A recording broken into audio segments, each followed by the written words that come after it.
మా నెంబర్ నుంచి నిన్న కూడా మీకు కాల్స్ వచ్చాయి. అంతేకాకుండా జూమ్ లింక్ ఇంకా మీ దగ్గరనే ఉంది. ఆ జూమ్ లింక్లో మీరు కనెక్ట్ అయ్యే అవకాశం ఉంది. మీరు సమాధానం చెప్పాలనుకున్నా, అసలు ఏం జరిగిందో తెలియజేయాలనుకున్నా, లహరి అకౌంట్కి మీరు ఎందుకు అకౌంట్కి ఎందుకు అమౌంట్ వేయించారు, అకౌంట్ ఒకవేళ మీకు సంబంధం ఉన్నా లేకపోయినా, లహరి అనే వ్యక్తి మీకు తెలిసినా తెలియకపోయినా మీ దగ్గర ఆల్రెడీ ఉన్న జూమ్ లింక్లో మీరు కనెక్ట్ అవ్వచ్చు. కనెక్ట్ అయిన తర్వాత ఖచ్చితంగా మా టీం మిమ్మల్ని లైవ్లోకి తీసుకుంటుంది.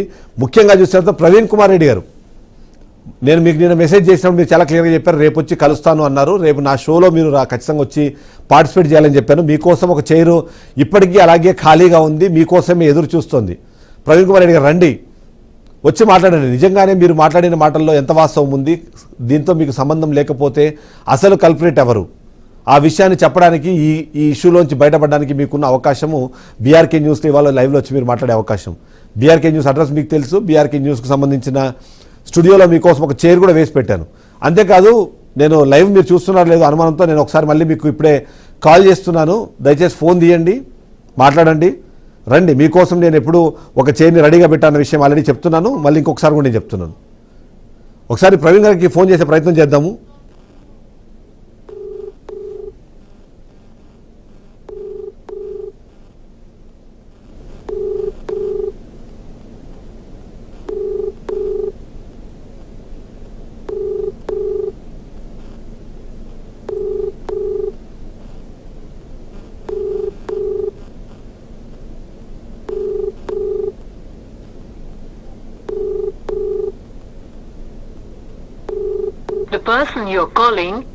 సో అది మొత్తానికి హీఈస్ నాట్ ఆన్సరింగ్ అంటే ఖచ్చితంగా తప్పు చేశారనేది ఒప్పుకున్నట్టుగానే అర్థమవుతుంది. ఏదైతే శశిధర్ గారు మొదటి నుంచి ఆరోపిస్తున్నారు, అదేవిధంగా ప్రవీణ్ అనే వ్యక్తి దీంట్లో కీలక పాత్రధారి అన్నదైతే చాలా క్లియర్గా అర్థమవుతుంది. అతనే సూత్రధార లేకపోతే ఇంకొక సూత్రధారి ఉన్నారా అన్నది అనుమానాలు అయితే అట్లనే కొనసాగుతుంది. దానికి ఖచ్చితంగా సమాధానం చెప్పాలి. మరొకసారి చెప్తున్నాను, ప్రవీణ్ గారు మీకోసం వేసిన కుర్చీ మీకోసం ఎదురు చూస్తుంది. దయచేసి రండి, వచ్చి మీరు ఏదైతే చెప్పాలనుకుంటున్నారో ఆ విషయాన్ని మీరు చెప్పండి. నిజంగానే మీకు తప్పు లేకపోతే ఎవరు తప్పు చేశారో దానికి సంబంధించిన మాటలు మాట్లాడడానికి, అది చెప్పడానికి మీకు మరొకసారి నేను అవకాశం ఇస్తున్నాను. మీకోసం ఒక ఖాళీ కుర్చీ ఎదురు చూస్తూనే ఉంది. ఈ షో అయిపోయేంత వరకు ఈ ఖాళీ కుర్చీ ఇలానే ఉంటుంది. మీరు ఎప్పుడు వచ్చినా సరే ఇందులో కూర్చొని మీరు మీ వర్షం చెప్పే అవకాశాన్ని, ఆ పరిస్థితిని నేను ఇస్తాను. మనతో పాటు శశిధర్ గారు ఇప్పటికే లైవ్లో వచ్చి జాయిన్ అయ్యారు. శశిధర్ గారు, గుడ్ ఈవినింగ్. మొత్తానికైతే మీ పోరాటము మీరు నిన్న చెప్పినట్టుగా లీగల్ బ్యాటిల్కి నేను సిద్ధమన్నారు. ఆ లీగల్ బ్యాటిల్కి సంబంధించిన మొదటి స్టెప్ పడినట్టుగా మనకు అర్థమవుతుంది. అందులో భాగంగా చూస్తే ఇవాళ మీరు వెళ్ళి కేసు ఫైల్ చేసినట్టున్నారు. ఏమని ఫైల్ చేశారు, మీకు పోలీస్ స్టేషన్లో వచ్చిన రెస్పాన్స్ ఏంటి? జరిగిన మొత్తం ఎపిసోడ్ అంతా వాళ్ళకు కంప్లైంట్ రూపంలో ఇచ్చానండి జూబ్లీ హిల్స్ పిఎస్లో.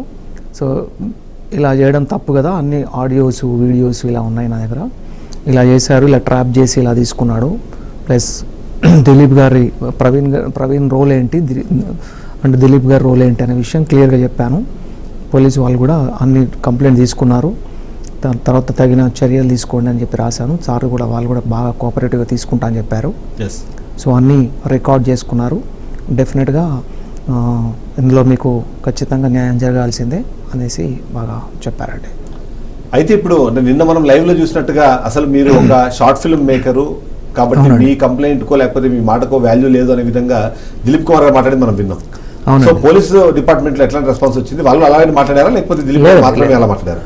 దిలీప్ గారు అలా మాట్లాడడం అనేది అసలు ఆయన స్థాయి అట్లా అనేది అర్థమవుతుంది మనకి. సో ఏదో గొప్ప స్థాయి అనుకున్నాడు ఆయన, చాలా తప్పు. ఆయన మాటలు కానీ చాలా డిరాగేటరీ ఉన్నాయి. అండ్ 100% ఆయన ఫ్రస్ట్రేషన్లో వెనక్కి వెళ్ళాడు. ఆయన తప్పును ఒప్పుకున్నట్టే, మధ్యలో కట్ చేశాడు, తర్వాత మళ్ళీ రమ్మంటే రావట్లే. ఐ మీన్ అట్లీస్ట్ కనీసం స్టూడియోకి వచ్చే పరిస్థితి లేకున్నా కూడా కనీసం లైవ్లో అన్న రావాలి, ఆయన రాలేదు. So he himself accepted and he himself confessed, అంతే, అది ఒప్పుకున్నాడు, అంతే. కన్ఫెషన్ అయిపోయింది అది. సో ఇంకా ప్రవీణ్ ఒక్కటి రావాల్సి ఉండే, ప్రవీణ్ కూడా ఒప్పుకోవాలి. ప్రవీణ్ కూడా మరొకసారి లైవ్ లో తీసుకునే ప్రయత్నం చేద్దాం. ఒక బ్రేక్ తీసుకుందాము, బ్రేక్ తర్వాత ఈ చర్చను కంటిన్యూ చేద్దాం. అంతేకాకుండా ఈ మధ్యలో దిలీప్ గారిని మరొకసారి రిక్వెస్ట్ చేద్దాము, తను లైవ్ లోకి రావాలని చెప్పేసి మనం ఒకసారి కాల్ చేసి కూడా తను పిలుద్దాము.